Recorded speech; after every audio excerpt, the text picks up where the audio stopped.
세계는 지금 초소형 전쟁 중입니다. 영화 속에는 크고 강한 히어로의 공식을 깨고 몸집의 크기를 자유자재로 조절할 수 있는 초소형 히어로가 나타났고, 사람의 시신경으로 들어가 뇌를 판독하고 건강의 이상 유무를 파악하는 초소형 센서 로봇이 등장하기도 하죠. 작은 것에 푹 빠진 것은 비단 영화뿐만이 아닙니다. 어디서나 초소형 기술을 쉽게 접할 수 있는 세상이죠. 분야를 가리지 않고 더 작게 만들기 위한 노력이 끊이지 않습니다. 가장 대표적인 게 핸드폰이에요. 핸드폰 안에 우리가 왜 초소형이 필요한가요? 아니 이거 조그만데 지금 컴퓨터가 다 들어와 있습니다. 작은 것을 발견하려고 하는 것은 그 효과가 상상을 초월할 수 없을 정도로 크기 때문인데요. 엄청난 파급 효과를 가지고 있기 때문에 모든 과학자들이 흥미를 가지고 관심을 가지고 투자를 하고 있습니다. 과학, 의학, 건축 등 초소형 기술의 활약이 기대되고 있는 요즘. 과연 우리에게 펼쳐질 미래는 어떤 모습일까요? 작지만 큰 기술, 초소형 기술이 가져올 새로운 시대를 준비해봅니다.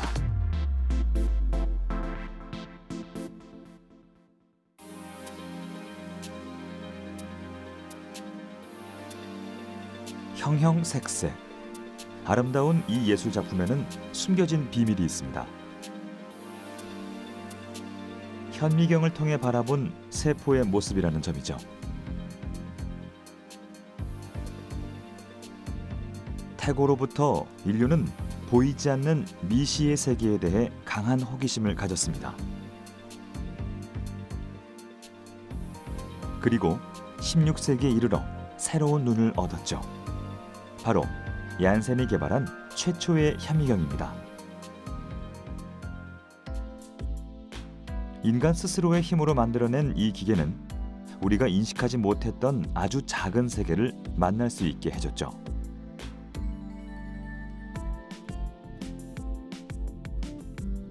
다양한 백신을 만들어 인류 복원에 크게 이바지한 프랑스의 생화학자 루이 파스테르는 작은 세상의 중요성을 이렇게 표현했습니다. 무한히 작은 것들은 무한히 큰 역할을 한다.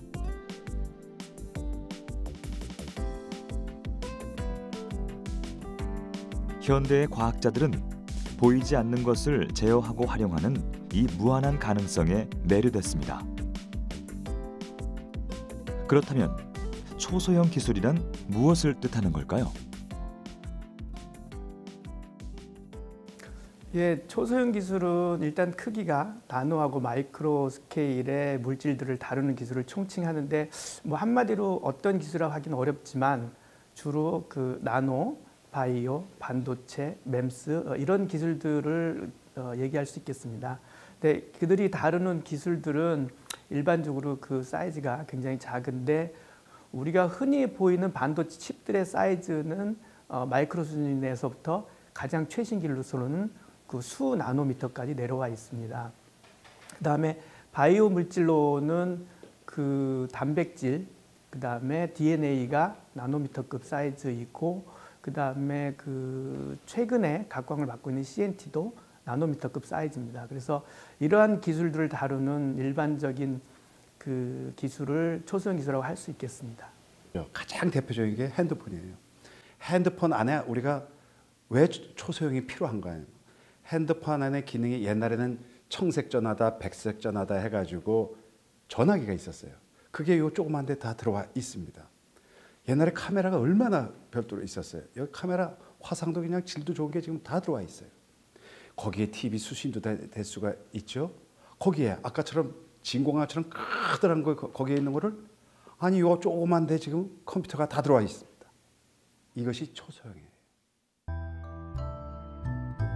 초소형 기술을 이해하기 위해선 물질이 어떻게 구성되어 있는지 알아야 합니다. 바위로 예를 들어볼까요?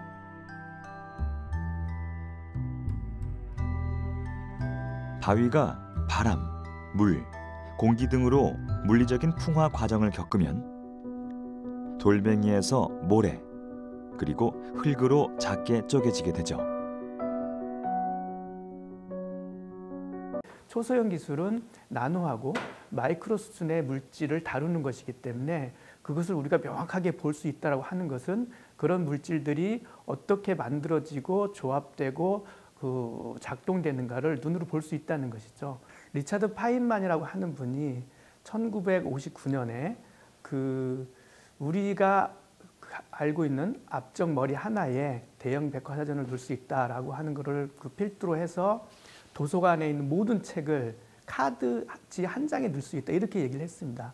그렇게 줄이게 되면 우리가 그 카드 한 장만 가지고 있어도 도서관을 가지고 있는 것이죠. 그 후에 드렉슬러라고 하는 박사가 분자를 조절해서 분자 형태의 공장을 만들 수 있다고 했는데 그 사람들이 그런 조작을 통하면 예를 들어서 일반적인 물질로부터 한우 고기를 만들 수 있는 그런 육식 공장을 예견하기도 했습니다.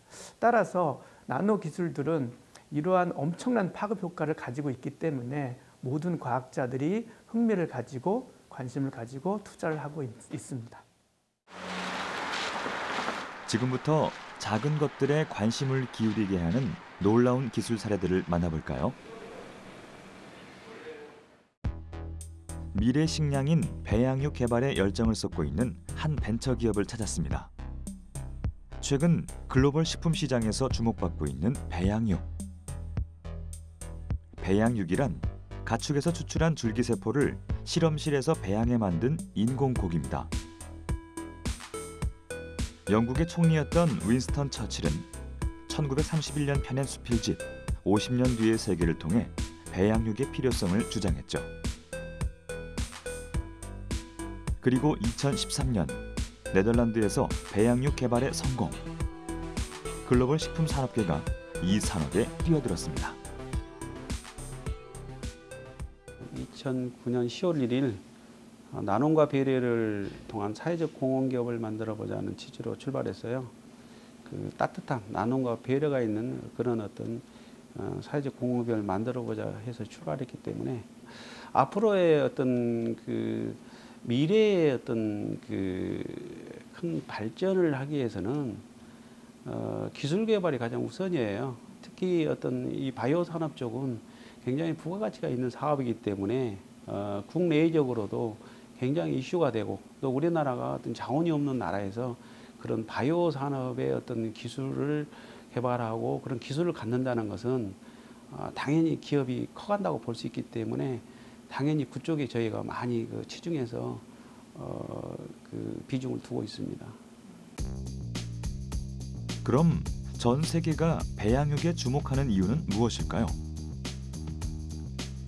동물의 세포를 배양하는 배양육은 도축을 하지 않아 윤리적이고 인구의 폭발적인 증가에 대비할 수 있는 대체 육류입니다. 미래의 훌륭한 단백질 공급원으로 큰 기대를 받고 있죠.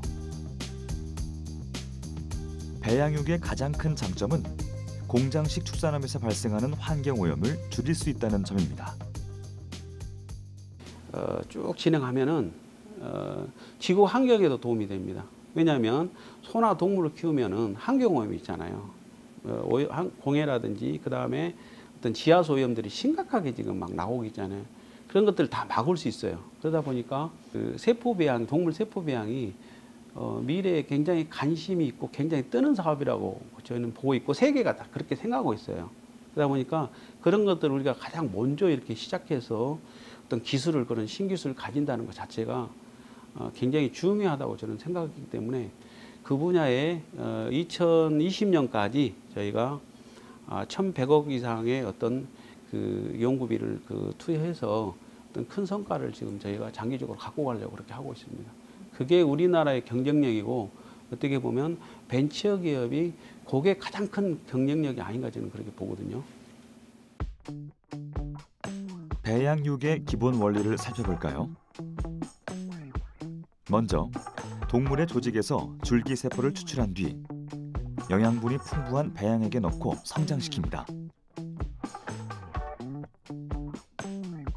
이때 실제 근육처럼 조직의 형태를 만들 수 있도록 전기 자극을 가하면 세포가 뭉쳐지며 근섬유로 성장하죠.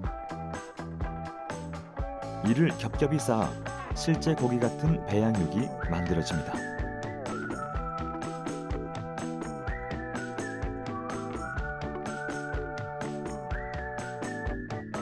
세포 배양이 한창 진행 중인 연구실.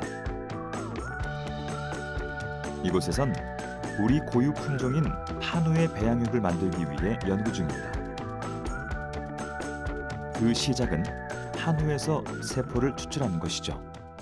그 뒷다리에서 근육이 가장 많이 발달돼 있어가지고 그쪽에서 이제 저희가 추출하고자 하는 세포가 가장 많이 있거든요. 그래서 거기서 이제 추출을 하기 위해서 뒷다리를 쓰는 거예요. 거기 세포들을 추출하기 위해서. 네, 이건 제가 이미징 세포가 잘 추출되도록 한우의 뒷다리살을 잘게 잘라준 다음 효소가 담긴 튜브에 고기 조직을 넣고 밀봉시킵니다.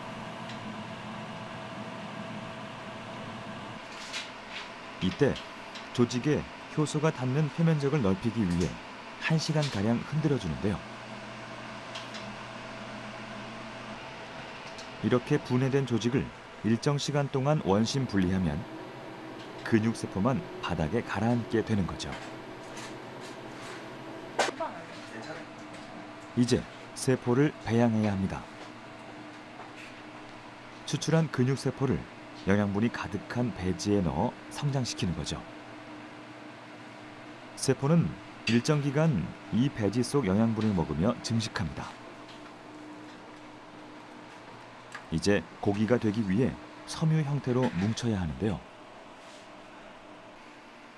배지 농도를 변화시켜 자극을 주면 세포가 실처럼 기다란 섬유 형태로 변화하는 것을 볼 수 있죠. 하지만 상용화의 길은 아직 멉니다. 어려움이라 하는 것은 이게 세포 배양이 초기에 엄청난 투자가 필요해요. 세포의 안전이라든가, 물론 우리가 생명체를 다루다 보니까 그렇잖아요. 생명체를 다루는 그런 위험, 안전성이라든가, 혹은 거기에 대한 그 식별, 그다음에 여러 가지 세포가 있으니까요. 그 세포를 분리해서 식별하는 이러한 단계, 이런 것들이 아주 첨단 기술이 필요한 첫째 단계예요. 그래서 이걸 하기 위해서는 엄청난 장비예요. 그리고 거기에 안전하고 그리고 계속적으로 할 수 있는 시설이 필요한 거예요. 내부적으로는 이제 아무래도 초기의 연구이다 보니, 그리고 또 이제 해외에는 그 기술이 있다고 알려져 있지만 아직까지 이제 국내에서는 그거를 이제 실현한 사람이 없다 보니, 그러니까 종이만 보고 거기에 맞는 실험을 해서 결과물을 내야 되는 과정이라서 수많은 그 시행착오가 있습니다. 네, 그런 점들이 조금 어렵긴 합니다만 연구원들이 굉장히 그 열심히 연구를 하고 있기 때문에 상당히 많은 진전을 보아왔습니다. 지금까지는. 국내의 배양육 연구는 아직 학문적 교육 수준에서만 다뤄지고 있는 상황. 이 척박한 환경에서 연구원들은 동물 세포 배양과 관련된 특허를 국내 최초로 출원, 그 첫 발을 내딛었습니다. 그래서 과학과 기술이 결합을 하면서 기존에는 생각할 수도 없었던 어떤 그런 개념들이 나오게 되는데, 그 중에 하나가 이제 배양육이고, 그런 개념들이 발전을 하면서 궁극적으로는 인류의 먹거리와 어떤 우리의 윤리의 문제와 이런 것들을 조금씩 해결하고 진전시키는 것이 과학자들이 할 수 있는 큰 역할이라고 생각을 합니다. 이번에는 천재 물리학자인 스티븐 호킹과 세계적인 IT 기업의 공동 설립자 마크 저커버그가 만나 성사된 놀라운 프로젝트를 만나볼까요? 지구에서 가장 가까운 별에 초소형 우주선 1000대를 쏘아 올리는 스타샷 프로젝트. 이 프로젝트가 놀라운 이유는 비행 시간입니다.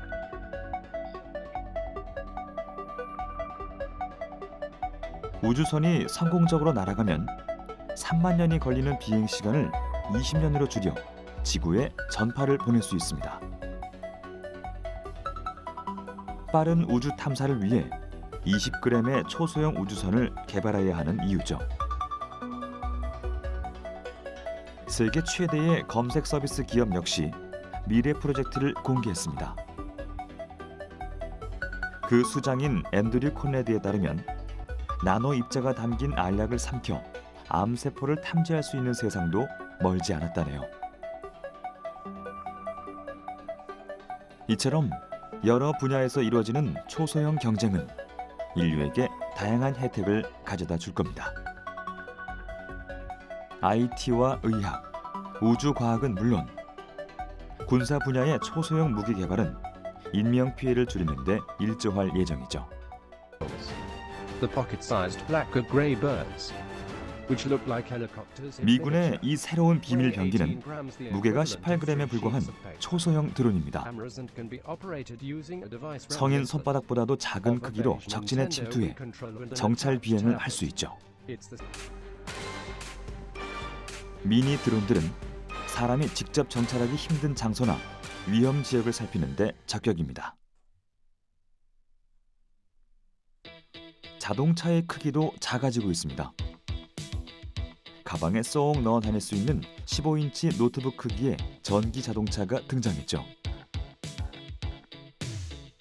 스케이트보드처럼 올라타면 자동으로 전진합니다. 인쇄하고자 하는 종이 위에 올려놓으면 언제 어디서나 문서를 출력할 수 있는 소형 프린터는 물론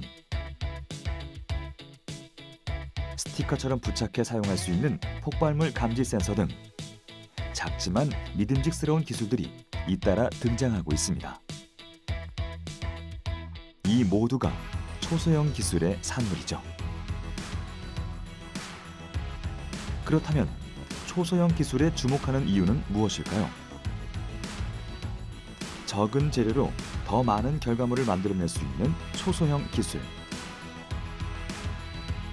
이는 경제적이고 친환경적이며 보다 실용적이죠. 또 작아질수록 한 단계 도약한 기술의 진화를 이뤄낼 수 있습니다.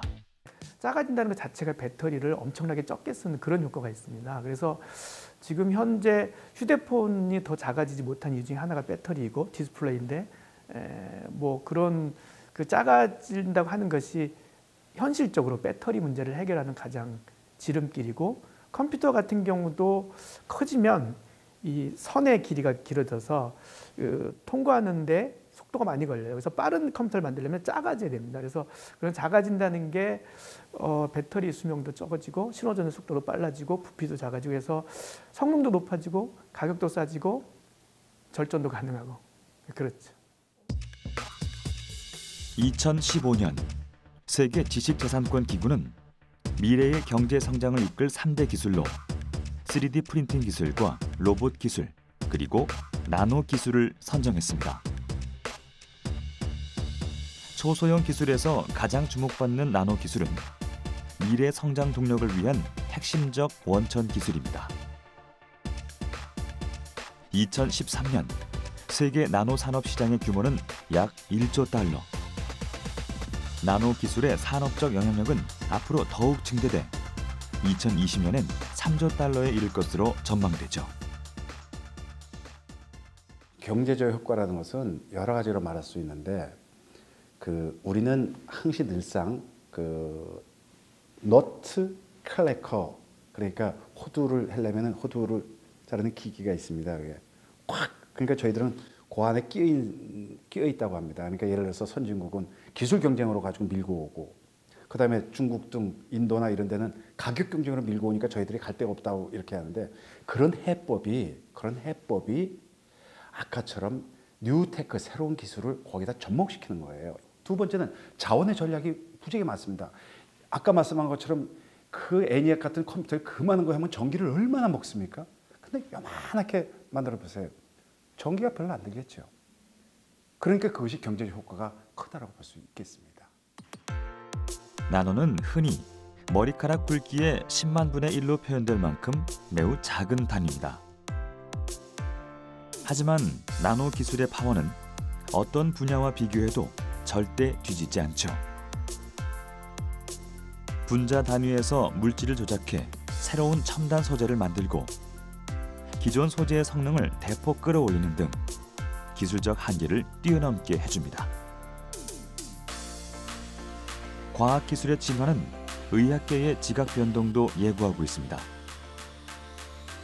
혈액 속을 누비며 질병을 치료하는 나노봇의 등장은 기존의 패러다임을 완전히 바꿔놓겠죠. 중증 장애인들에게도 이 기술은 희망입니다.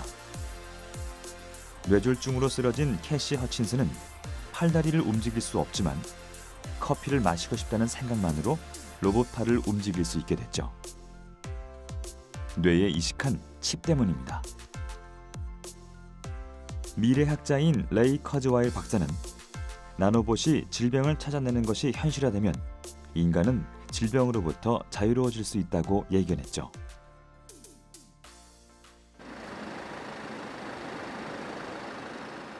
포항에 위치한 한 대학교. 하고 있습니다. 이곳에선 획기적인 당뇨 진단 시스템을 연구 중입니다. 대한 당뇨병 학회에 따르면 국민 5명 중 1명이 당뇨 환자. 연구진은 손쉬운 진단법을 고민했습니다. 바로 스마트 콘택트 렌즈였죠. 예, 눈은 마음의 창이라고 하는데 사실은 질병의 창이라고 할 수가 있습니다. 눈은 간, 심장, 폐, 뇌라든지 이런 여러 인체 장기랑 연결이 되어져 있기 때문에 가장 효과적으로 그 질병에 반영하는 그런 기관이라고 할 수가 있겠습니다. 그래서 이러한 눈의 특성을 이용을 해서 저희가 스마트 콘택트 렌즈를 개발하게 되었습니다. 최근에는 이 아큘라 스마트 웨어러블 디바이스를 개발하기 위해서 많은 연구들을 하고 있습니다. 그래서 보시는 것처럼 콘택트 렌즈에 그 화소를 패터닝하게 되면 눈앞에 약 1m 앞에 이런 상이 맺히게 만들 수도 있고, 그 다음에 이러한 기술을 적용을 해서 가상현실을 구현하는 데도 활용을 하고 있습니다. 그리고 최근에는 기존에 개발된 혈당 측정 렌즈와는 어떤 차이점이 있을까요? 잘 아시겠지만 이제 구글에서 최근에 그 구글 렌즈를 개발해가지고 눈물 속에 있는 당의 농도를 분석하는 시스템을 개발했는데 이러한 시스템은 실시간 당뇨 진단이 되지 않는 그런 콘택트 렌즈라고 할 수가 있겠습니다. 우리가 음식을 먹게 되면 먼저 혈액 속에 있는 당의 농도가 높아지고 이후에 한 30분이 경과된 시점에 바디 플루이드, 체액에 이제 당의 농도가 높아지게 됩니다. 그렇기 때문에 구글 렌즈는 실시간 당뇨 진단이 안 되지만 저희가 개발한 빛을 이용한 당뇨 진단 시스템은 실시간 당뇨 진단이 가능한 시스템이라고 할 수가 있겠습니다. 세계 최초로 실시간 진단은 물론 치료까지 가능한 스마트 렌즈. 그 제작 과정을 살펴봤습니다. 연구진의 콘택트 렌즈는 시판되는 렌즈와 동일한 소재로 만들어집니다. 하이드로 젤을 자외선에 10분간 노출시키면 렌즈가 완성되죠. 그럼 어떤 차이점이 있을까요? 렌즈 속에 초소형 LED와 광 검출기가 장착됐다는 점이죠. 연구진이 주목한 것은 눈꺼풀에 있는 혈관. LED가 혈관에 빛을 비추면 광 검출기가 혈관에서 반사된 빛을 측정. 빛의 차이를 계산해 혈당 수치가 나타나죠. 분석 결과에 따라 눈에 약물을 전달. 진단과 동시에 치료도 가능합니다. 네, 저희가 국내 콘택트 렌즈 회사인 인터로조와 지금 중소벤처기업부가 지원하는 월드클래스 300 과제를 수행을 하고 있습니다. 1년에 20억 원씩 5년간 총 100억 원이 투자되는 과제인데 이 과제를 통해서 저희가 개발한 스마트 콘택트 렌즈의 상업화를 구현하는 게 저희의 큰 목표라고 할 수가 있겠습니다. 우리는 지금 세상을 바꿀 초소형 기술의 세계를 엿보고 있습니다. 나노의 시대라 불리는 21세기. 나노란 난쟁이란 뜻의 그리스어 나노스에서 유래된 말로 본래 작다는 의미입니다. 현대 과학의 10억분의 1. 사람의 머리카락을 10만 개로 쪼갠 크기라고 생각하면 쉽죠.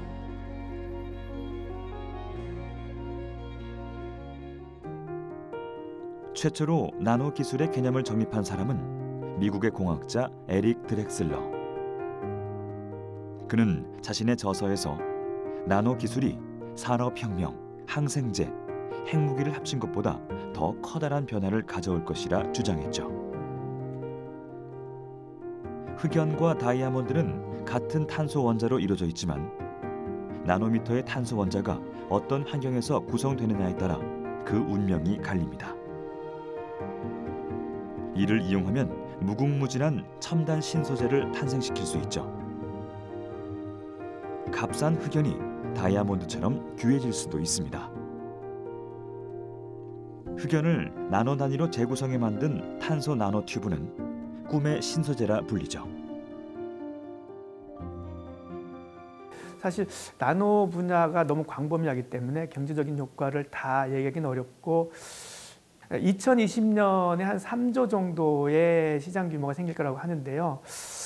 너무 광범위해서 좀 더 현실적으로 피부에 닿게 얘기하는 예를 들자면 모든 산업 분야에 직간접적으로 관여를 하게 될 것이고 예를 들어서 특허를 평가할 때 한 분야의 특허가 다른 분야에서 얼마나 많이 인용되는지를 보는 지수가 있습니다. 그래서 어떤 특허가 그 분야에서만 인용이 되면 파급효과가 적다가 보는데 나노 기술의 특허는 나노를 제외한 모든 분야에서 다 인용이 되고 있습니다. 그 얘기는 모든 분야에 직간접적으로 영향을 미칠 거라고 하는 것을 예측 가능하게 해줍니다. 우리의 미래가 담겨있는 작지만 큰 세상. 세계에서 벌어지고 있는 초소형 전쟁은 우리의 미래를 획기적으로 바꾸고 급진적 풍요를 맛볼 수 있는 과학기술의 혁명을 예고합니다. 초소형 기술은 4차 산업혁명의 핵심 동력이자 인류가 상상했던 신세계를 열어줄 열쇠인 거죠.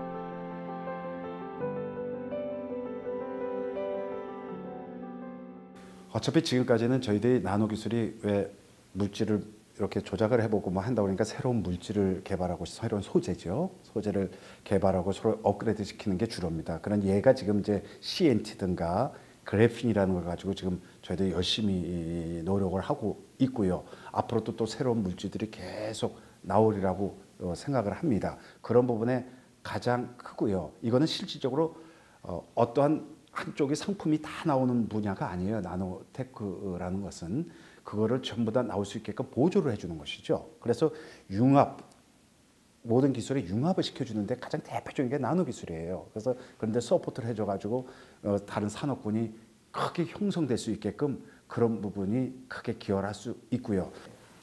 정보들을 모을 때 굉장히 많은 정보들이 모아지려고 하면 센서가 많아져야 되는데 그 성능이 좋은 나노 센서를 개발하는 것, 그 다음에 통신할 때 속도가 빨라져야 되는데 그때 필요한 나노 광전자 소자, 그 다음에 그 데이터를 엄청 많이 처리하려고 하면 굉장히 큰 저장 장치, 그 다음에 어떤 인공지능을 통해서 어떤 의사결정이 되면 그것을 수행할 수 있는 로봇 등이 필요한데 그런 거에 들어가는 그 기반 소자들이 다 나노로 만들어졌기 때문에 그 4차 산업의 일종의 기반 기술이라고 할 수 있죠. 대전에 위치한 한국과학기술원. 윤동기 교수 연구진은 나노 입자의 배양 기술을 연구합니다. 차세대 광전자 소자로 주목받는 금 나노 막대는 배열 방향에 따라 다양한 색을 발현하는데요. 연구진은 연어에서 간단히 추출한 DNA 소재를 활용, 금 나노 막대를 손쉽게 제어하는 기술을 개발했습니다. DNA 같은 경우에는 굉장히 좋은 이제 나노 구조 물질이에요. 왜냐하면 DNA는 그 너비가 2나노미터밖에 안 되고 이런 뭐 핵산이라고 하죠. 베이스 페어의 간격이 0.3나노 정도밖에 안 되는 굉장히 작은 물질인데 실제로 반도체에서 2나노미터 혹은 10나노미터를 찍기 위해서는 사진기가 필요한데 그런 사진기 가격 자체가 한 대에 600억, 700억 정도 하거든요. 그럼에도 불구하고 DNA보다 큰 구조밖에 못 만든단 말이죠. 근데 DNA를 이용하면 넓은 영역에서 기존의 그런 반도체 장비로도 이루지 못하는 나노 패턴을 만들 수 있으면 재미있는 일을 할 수 있겠구나라는 생각에서 일을 시작하게 됐습니다. 이 나노 패턴을 이용하면 안정적인 디스플레이를 만들 수 있습니다. 고농도의 DNA 소재를 추출, 디스플레이에 덧발라 내구성을 높이고 쉽게 구할 수 있는 연어 부산물을 활용해 비용은 1000배 이상 저렴해졌죠. 더 얇게 만들기 위해 좌우로 늘린 디스플레이는 작은 충격에도 깨지기 쉽다는 단점을 개선한 겁니다. 현재 디스플레이에 사용되고 있는 이제 편광판 같은 경우에는 그 기존의 폴리머 필름을 굉장히 연신해서 사용을 하는 거기 때문에 이제 외부에서 자극이 주었을 때, 즉 톡 치기만 해도 디스플레이가 이제 깨지는 문제가 있었는데, 이렇게 고배양성 DNA나 DNA와 이제 골드 나노로드와 같은 나노 파티클을 사용하게 되면 이제 발라버리면 땡이잖아요. 그렇기 때문에 바르는 필름이기 때문에 얇게 만들더라도 외부 충격에 이제 잘 견딜 수 있다라는 장점이 있습니다. 그 과정을 살펴볼까요? DNA의 이중 나선 구조 사이에는 빈 공간이 존재합니다. 이 속에 나노막대를 집어넣는 것이 배양의 첫 단계죠. 연어의 부산물에서 채취한 DNA를 나노막대와 섞어줍니다. 지금 이게 DNA를 물에 녹이고 있어요. 그러면 이렇게 찐득찐득한 점성이 좀 짙은 용액이 만들어집니다. 고농도로 섞인 DNA. 붓에 이 용액을 묻혀 기판의 한 방향으로 문지르면 보이진 않지만 일정한 패턴이 만들어집니다. 공기 중에서 굳힌 기판을 현미경으로 확인하는 연구진. 기판의 방향에 따라 색깔이 변하면 금 나노막대가 잘 배양됐다는 의미죠. 방향을 바꾸자 빨간색에서 파란색으로 변화하는 기판. 배양도가 높을수록 광학적 특성이 우수합니다. 그 고대 로마 시대에 만들어진 르쿠르구스 컵이라고 하는 것은 예를 들어 겉으로 보기에는 약간 노리끼리하거나 청동색에 보이지만 안에서 빛을 쏘아주게 되면 붉은색을 띠게 되는데, 이 친구들이 이런 컵들이 이런 특이한 색을 나타내는 것은 이제 골드 나노 파티클이라고 하는 작은 사이즈의 나노 파티클이 들어가 있기 때문이거든요. 이렇게 보는지 혹은 수평으로 보는지 혹은 수직으로 보는지에 따라서 초록 혹은 빨간색까지 동시에 구현을 하게 만드는 거죠. 기존에는 나노막대를 하나씩 배양해야 했지만 이 기술을 이용하면 넓은 면적에서 한꺼번에 나노막대를 배양할 수 있다는 것도 장점입니다. 디스플레이 외에도 반도체 물질, 금속 입자 등 그 활용 방안은 무궁무진하죠. 바르는 그런 기능성 막에는 다 적용이 가능합니다. 근 예로는 이제 가까운 예로는 디스플레이에 이제 컬러 필터로 사용할 수 있지만, 이 자체가 컬러를 띠는 이런 바르는 물질이기 때문에 예를 들어 여성들이 사용하는 화장품에도 사용할 수가 있겠죠. 그래서 이쪽 방향으로 바르는지 혹은 수평 방향으로 바르는지에 따라서 초록색 혹은 붉은색이 나올 수도 있고, 립스틱처럼 그런 식으로 컬러를 구현하는 바를 수 있는 모든 막에 사용할 수 있다는 장점이 있습니다. 엄청난 기대감으로 다방면에서 활용되고 있는 초소형 기술. 하지만 여기도 이면은 있습니다. 마치 동전의 양면처럼 말이죠. 초소형 기술로 인류는 더 많은 편의를 누리게 되겠지만 동시에 찾아올 예상치 못할 부작용도 무시할 수 없습니다.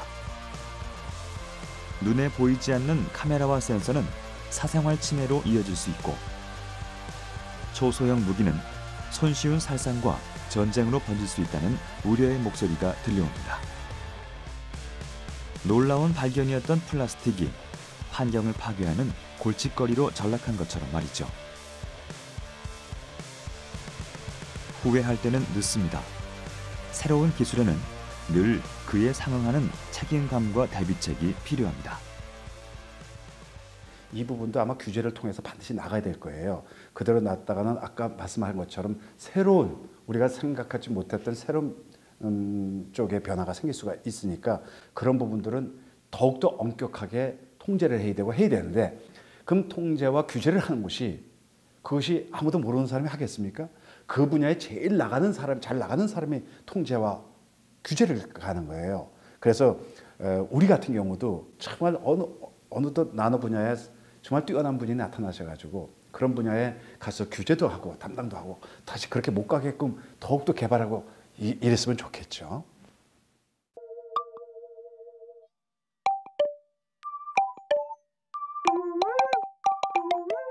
초소형 기술 자체가 유토피아를 가져올 것이라는 맹목적인 환상은 지양해야 합니다. 어두운 면이 있다는 것을 항상 경계하고 이 기술이 모두의 행복을 위해 사용될 수 있도록 적절하게 대비하는 지혜가 필요한 시점이죠. 우리가 빠져든 이 작은 세계는 산업 발전에 엄청난 기여를 할 겁니다. 현대의 세상은 초소형 기술로 하루하루 더 빠르고 편리하게 변화하고 있죠. 긍정적인 미래를 위해 올바르고 정확하게 활용하려는 인류의 의지가 더욱 굳건해야 할 시기입니다. 여기 그 바람직한 예가 있습니다. 유용한 초소형 기술로 건축공법의 혁신을 이뤄낸 사람들이죠. 10년간 뚝심 있는 연구로 우리의 기술을 세계에 알린 김병석 박사와 연구원들. 이들이 개발한 것은 슈퍼 콘크리트입니다. 이제 국내하고 해외 두 가지 측면에서 말씀을 드리고 싶은데요. 이제 국내의 경우에는 SOC 시설물에 대한 신규 투자는 점점 줄고 있습니다. 이건 어쩔 수 없습니다. 해외도 선진국들은 다 그렇고. 그리고 유지관리는 점점 이제 늘어나게 되는데 국내에서 유지관리 비용을 최소화시키고 또 공사비도 줄일 수 있는 기술이 필요하다. 그런 관점에서 저희가 슈퍼콘크리트를 개발하게 됐고요. 지금 국내 건설업체 또 설계회사들이 상당히 어렵습니다. 신규 수요가 많지 않기 때문에. 그래서 해외에서 수주를 해와야 되는데 수주 액수도 중요하고 또 영업 이익률도 중요합니다. 그런데 경쟁은 치열합니다. 중국, 유럽 국가, 선진국들이 있지 않습니까? 그래서 해외에서 수주할 수 있는 선도 기술이 필요합니다. 그래서 그 무기를 장착해주자 하는 관점에서 선진국과 경쟁하고 중국과 경쟁할 수 있는 기술을 개발해야 되겠다. 이것이 저희들의 개발 동기고요. 슈퍼 콘크리트는 일반 콘크리트 재료에 강도와 내구성을 높일 수 있는 특수 나노 물질을 첨가해 만들어집니다. 일반 콘크리트와 강도를 비교하면 5배에서 최대 16배가량 단단하기 때문에 건축물의 수명은 2배로 늘리고 공사 비용은 더 줄일 수 있죠. 일반 콘크리트는 시멘트, 모래, 골재로 구성되어 있는 반면에 슈퍼 콘크리트는 강도가 매우 높기 때문에 시멘트와 마이크로 내지는 나노 사이즈의 재료 그리고 굵은 골재를 사용하지 않고 있고 인장 강도를 높이기 위해서 강섬유를 사용하고 있습니다. 그렇다면 슈퍼 콘크리트의 성능은 어느 정도일까요? 실험을 통해 알아봤습니다. 슈퍼 콘크리트의 압축 강도를 먼저 알아봤는데요.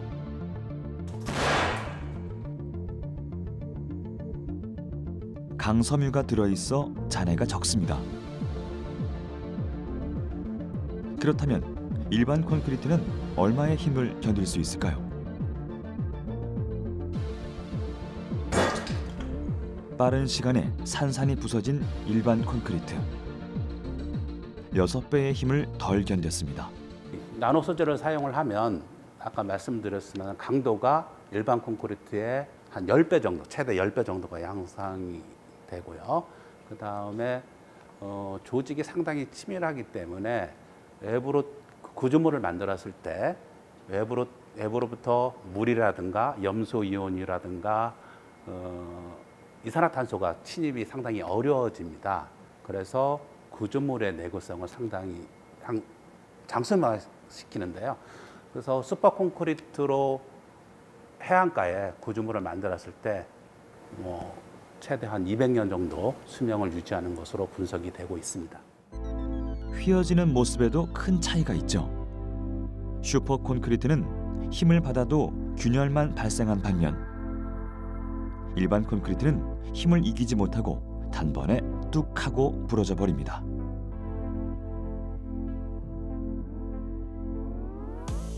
이런 장점을 인정받으며 2006년엔 과학기술부의 탑 브랜드 기술, 2016년 국토교통 R&D 우수성과로 선정됐고 2015년엔 미국 아이오와주 교량 개선 사업에 사용, 한국 기술이 적용된 미국 최초의 교량이란 새 역사를 썼습니다. 세계 최초다 보니까 또 대형으로 하다 보니까 현장에서도 초기에는 상당히 어려움이 있었고 아마 그 현장 소장은 저를 상당히 속으로 원망을 많이 했을 겁니다. 그러나 그런 어려움이 있어야지만 저는 우리가 세계 속에서 우뚝 설 수 있다고 믿는 사람입니다. 직원들한테 항상 하는 이야기가 우리가 난제가 없고 어려움이 없으면 그 기술은 아무나 할 수 있다. 중국도 할 수 있고 어려움이 있을 때 입맛을 다시고 극복해낼 때 우리가 선도 기술을 제대로 가지고 다른 나라가 쫓아가기 힘든다. 그래서 현장도 레고랜드 교량이 여러 가지 어려웠지만 결국은 완성을 했거든요. 그래서 그 어려움이 노하우가 축적되고 대외적으로 경쟁력을 가질 수 있는 걸음이라고 저는 확신하고 있습니다. 우리는 지금까지 세상의 판도를 뒤바꿀 신기술의 힘을 잠시 엿봤습니다. 농업혁명, 산업혁명, 정보혁명을 넘어 혁신적인 물질혁명을 이뤄낼 초소형 기술. 우리는 앞으로 어떤 준비를 해야 할까요? 제가 느끼기는 나노테크nolo지를 기반으로 해서 모든 것이 초소형화되면서 일간의 질병을 막아가면서 삶의 윤택함을 나가는 게 가장 그렇게 나가리라 믿고 있습니다. 그러나 아까 말씀하신 것처럼 무엇보다도 간과하지 않아야 될 것은 이것이 나노테크nolo지의 남모형 이런 부분들도 끊임없이 우리가 같이 연구를 해서 나가야지 않을까 하는 생각이 듭니다. 나노 분야 또는 초소형 분야 기술이 그 기술 개발 범위도 광범위하고 산업계에 미치는 범위도 너무나 광범위해서 개인이나 기업이 독자적으로 하기는 사실 어렵습니다. 그래서 정부가 이러한 그 비전을 가지고 종합적으로 그 관련된 산업을 그 기획하고 지원하고 관리하고 그다음에 결과를 낼 수 있도록 그 산업계를 그 독려하면 앞으로 그 한국의 그 발전에 큰 그 밑거름이 될 수 있는 분야라고 생각합니다. 초소형 기술이 가진 시장은 실로 방대합니다. 수많은 우려점에도 불구하고 현대의 과학자들이 이 기술에 매료된 이유. 초소형 기술에서 우리 세계가 직면하고 있는 가장 큰 문제들을 해결할 수 있는 잠재력과 놀라운 가능성을 엿봤기 때문이죠.